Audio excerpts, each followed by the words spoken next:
News. Welcome. It's your boy Carcino here. God bless all of you as we move forward. Now, we often hear about violence, right? Snuffing out the youth and taking out the young man, right? We always grieve over them. But what about the young men, brothers, friends, cousins that everybody leaves behind? Hmm? Here in Illinois, U of I, Chicago, DeJuan Smith, who's dared to envision a standing on lone youth group to address young men's needs here in Chicago. It will be an educational initiative that partners with their schools. They'll get healthy tools to proceed and all the emotions of violence and stuff they became, all of these dreams that he had. A Chicago native who grew up in a single parent household.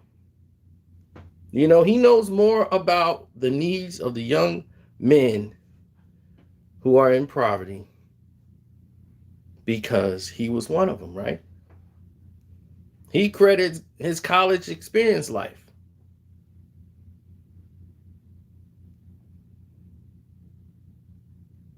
He credited that. And happy birthday to my grandfather, the Geach.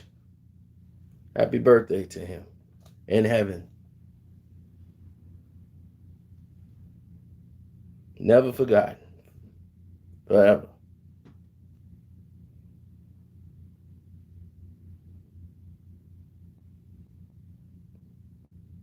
See, Chicago has a surge of people waking up to the lies.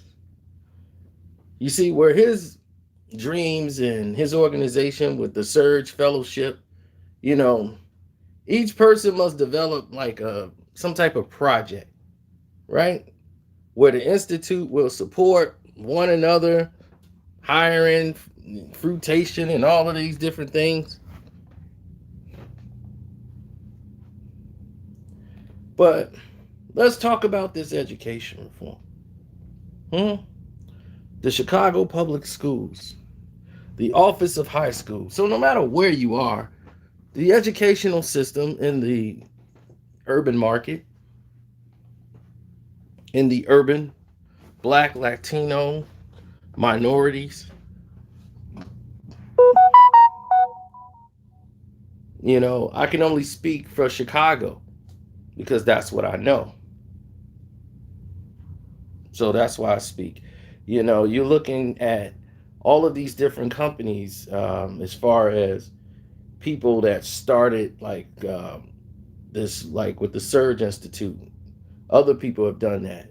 Development leaders of color who were committed to like bringing education to, you know, what they call the urban community. And this is what they wanted to bring. People were from Birmingham, Alabama before they moved up here to Chicago. And they decided growing up in this city under a single parent household, they want to fix education reform because they feel it's a little too white. That when people talk about education reform, this seems to happen not in our community, but in others.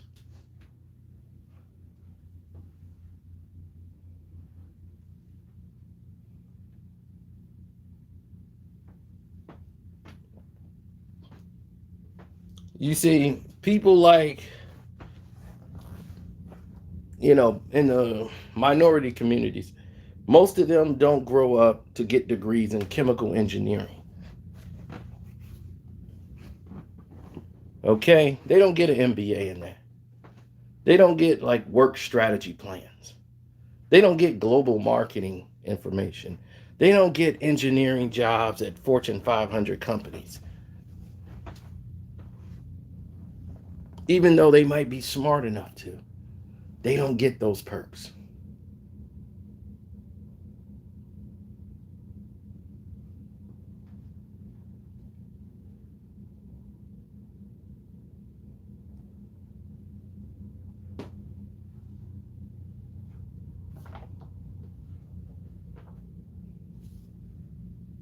Standardized tests, they mean nothing. There's people that have passed standardized tests who couldn't survive in the world to save their life. I know somebody who had a 24 on the ACT and was crushing it on the ACT, but couldn't crush it in life. They couldn't function out in the world because they only knew how to get a job. They didn't know what would happen when that job goes down, how to grind, how to hustle, how to get out and get something else, and keep things afloat. No, they wanted to get in what they called a good debt. Get the house, get the wife, and now they're 40, 50, 60, 70,000 in debt before they even start making their earnings. Then when you don't land that dream job and you're still trying to work up the ladder, you're still paying off that debt and you're paying interest on it. And that debt's going to follow you forever. Oh yeah, forever.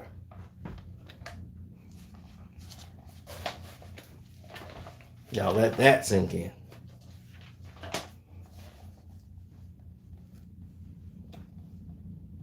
Hey, Harry, what's up? Oh, thanks, Sly. Thanks, Sly. Thanks, Harry. Yeah, that's Sly Green. Some Donald Sly Green is something else, boy.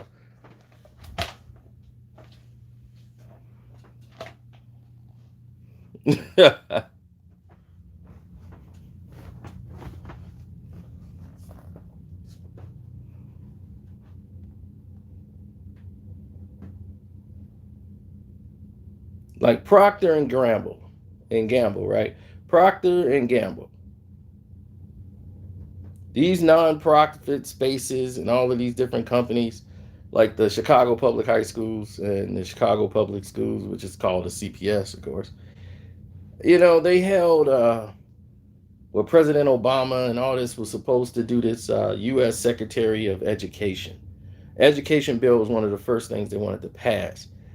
Now, what this was supposed to do, when you get to working as a chief strategist for all of these different youth groups, you had General Colin Powell, who used to do it when he was with Bush, because all this youth development programs, the Republicans really didn't want to touch because they only care about their youth. But the experience of childhood and the poverty, when you have people that grew up in that and actually ascend to certain positions who want to give back, it's a blessing. You see, you don't have what they call the traditional educational background. So when you have people that come from the ghetto and make it into chemical engineering, that is not the norm.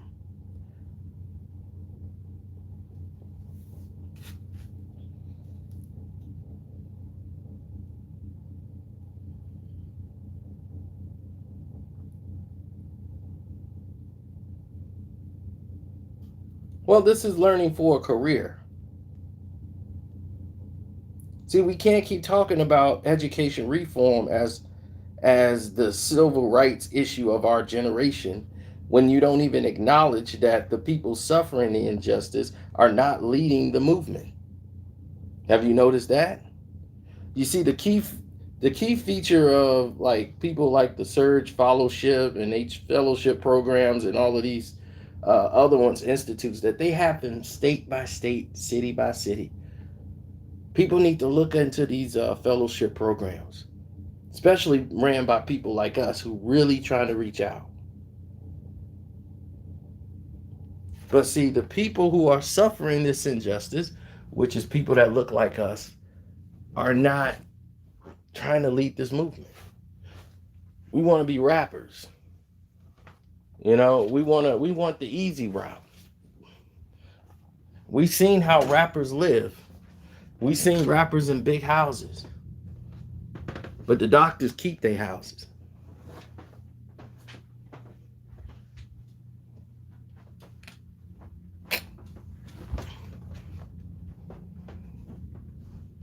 You know, the engineer designs his house.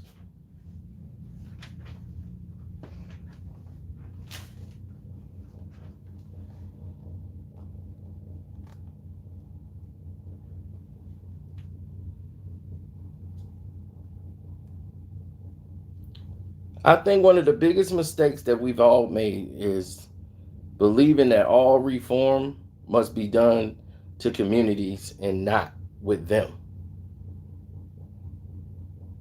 the people.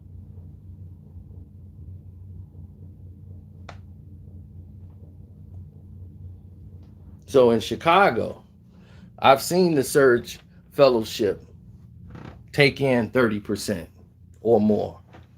Since 2010, they have been doing it. Since the COVID situation, I have not seen anything of that level since. You know, they had 67 black, 33 Latino. From 28 to 40.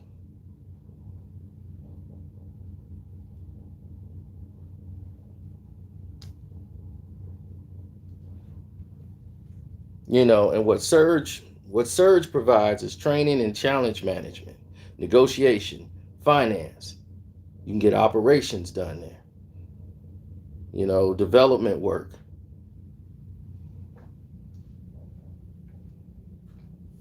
You know, you get executive coaches, people who teach you how to prepare yourself to interview on an executive level.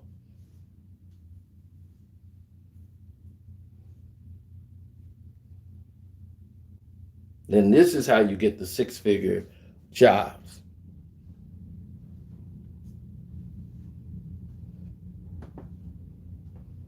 And then you get into a program, a debt to earn an MBA to acquire those skills.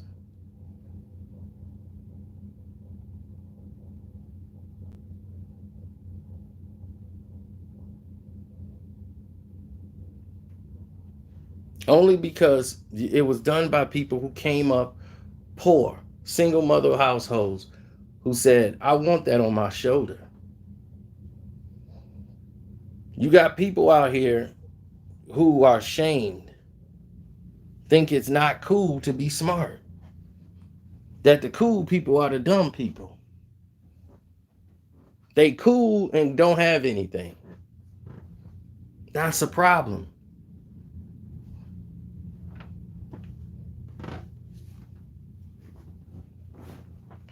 And it's all a conditioning mindset. Some people are conditioned for success. Others don't even want it. They want it to just drop on their lap. They want somebody to knock on the door and hand them some money.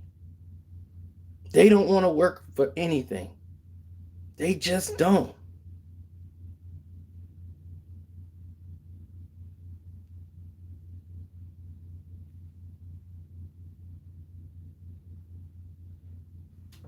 So on the Patreon, I always try to preach all of this stuff to you guys. No matter where I am in the world, I try to make sure I tell you guys all about these programs and things that are affecting you. Even here on One Crack News, give it to you for free. Because it's more than about money. It's about saving some people. There's people out there that's watching this video that probably actually need this program. Now, I only know Surge because it's here in Chicago. I know Vaughn's story. She grew up on the south side of Chicago. You know, so I remember her in the business lectures when she became a chemical engineer coming from the ghetto of Chicago with just her and her mom. That's the objection of the rule. You know, the rule is you go to jail or you become a baby mama in your teens and you got another kid when the baby daddy's in jail and the cycle continues. That's what the rule is supposed to be for minorities. But they broke the mold.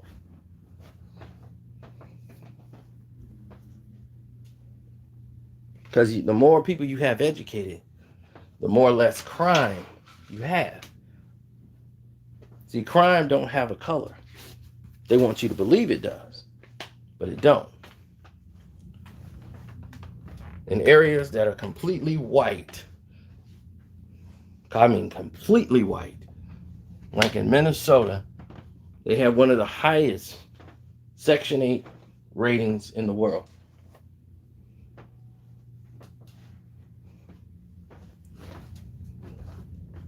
I remember it was probably 2 black people living in Minnesota. Kirby Puckett and Warren Moon. Warren Moon don't live there no more. Kirby Puckett, rest in peace.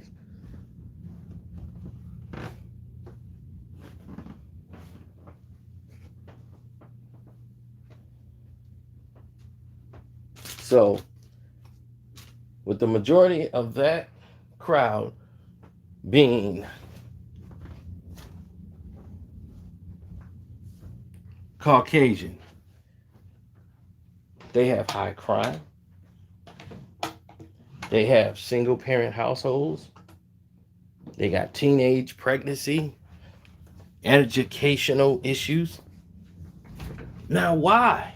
Why would this be happening there? Crime has a color, right?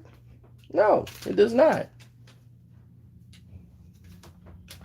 So now that you see that, it's not about that. The lack of education,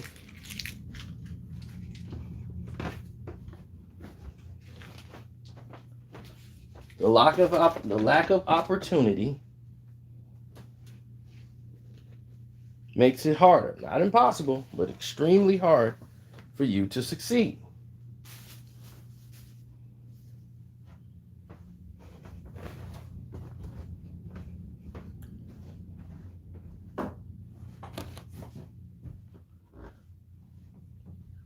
And the conditioning factor has to be broken, because we are the people that should be asking for it. Like myself, I won't say I made it, but I'm like, I didn't take the shortcut route and kept grinding through. I said, look, I can't take this shortcut route because I know it's going to be death or jail. I got to grind my way through. And I just kept doing it. But I kept believing in something bigger than myself. I wasn't striving just to have something right at the same level I'm doing. Some people are programmed like that. Like, I just need another 9 to 5 so I can just barely make it or have a little bit of extra money just so I don't have to live check to check. Because what you don't know is over 80% of all Americans are living check to check. They can't afford no other lifestyle. They're living check to check. Some of them barely have enough money on one check.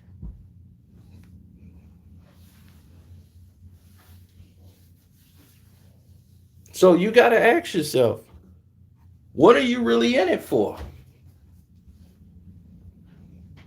Seriously. I like to move around. I think better when I move.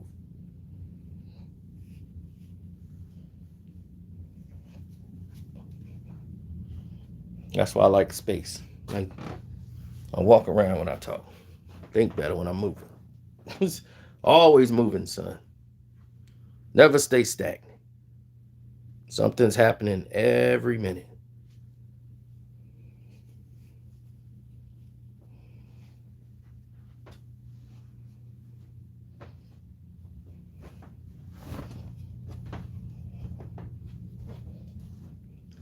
A lot of people got positive mentors. Some of them don't. You're right. The lack of positive mentors in their life, because that's why minorities are in a situation where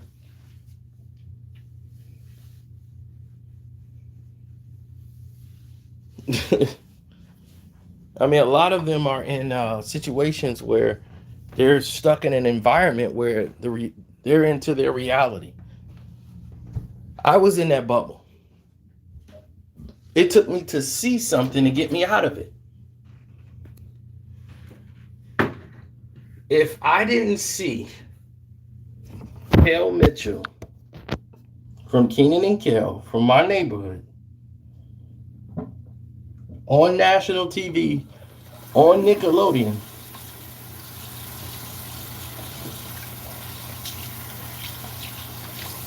my life would never be where it is right now. It's not outstanding. It's not like I'm like, wow. My mind was expanded.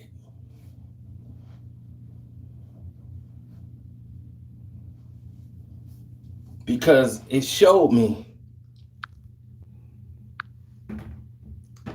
it's possible. For the first time in my life, I saw something and I said, it's possible. Because the mind state in the neighborhood or the ghetto is like, look, you graduate, you get your diploma, you get a job, maybe you get a house, get you a nice car. You're not leaving the hood, and most people are comfortable with that. And me, I'm just like, all right, well, I'm going to work, get me a good job. Because that's what the mentality inside the household was. No one was thinking further. Now, if you grew up in a house where success is the driving key factor of the household, well, then the mentality is a lot different.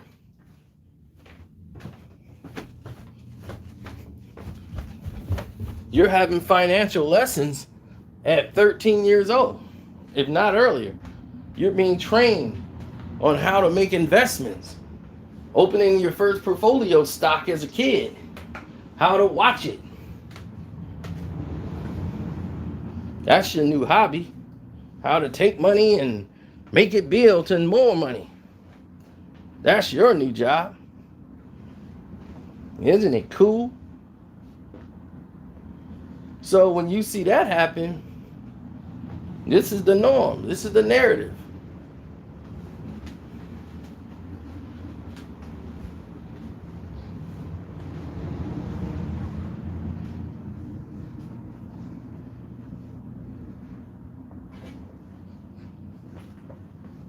This is the way. So anyway, I want to say thank you guys, man, for listening to me. I appreciate your time. Don't forget to subscribe to the page if you haven't already, if you just got here. And thank you for your super chat, Harry. Much appreciated. Don't forget to follow Harry's page. Welcome to HDTV. Sincerely yours. Thanks again for the Cash App. I appreciate it, brother. You always shock me when you come through on the Cash App. Hopefully this was helped somebody, man. I'm out.